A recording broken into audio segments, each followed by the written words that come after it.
नमस्कार मित्रांनो, मी मिनल कदम पुन्हा एकदा तुमच्यासाठी एक विषय घेऊन आली आहे।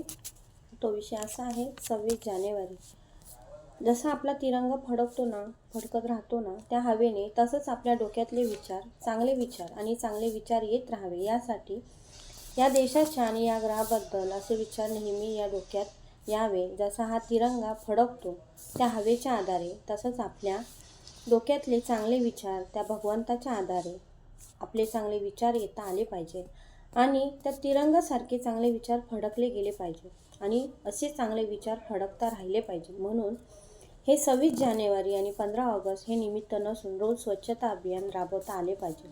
जसं आपण आपल्या घरातला केर काढतो, म्हणजेच आपण आपल्या घराचा आणि आपल्या शरीराचा स्वच्छता ठेवण्याचा प्रयत्न करतो, तसाच या देशाचा आणि या ग्रहाचा स्वच्छ ठेवण्याचा प्रयत्न केला पाहिजे। जसा तो शेतकरी शेती करत असताना त्या मातीशी काळजी घेतो आणि तो बीज पेरून ते उगवून आलेले ते पीक, त्या पिकाच्या अवतीभोवती जसा तो आजूबाजूचा रान उपटून काढतो, तोच पीक व्यवस्थित यावं म्हणून तसंच आपल्या डोक्यातले येणारे वाईट विचार तसेच त्या रानाप्रमाणे उपटून काढता आले पाहिजे। जसे शेतकऱ्याने पिकाभोवती आलेले रान उपटून काढले, तसेच आपल्या डोक्यातले वाईट विचार उपटून काढता आले पाहिजे।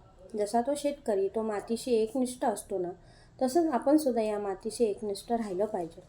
तसा तो शेतकरी हा पीक चांगला कसा उगवेल या मातीची काळजी घेतो ना, तसंच आपला हा शहर आणि आपला हा देश आणि आपला हा ग्रह कसा चांगला राहता यावा याची काळजी घेता आली पाहिजे।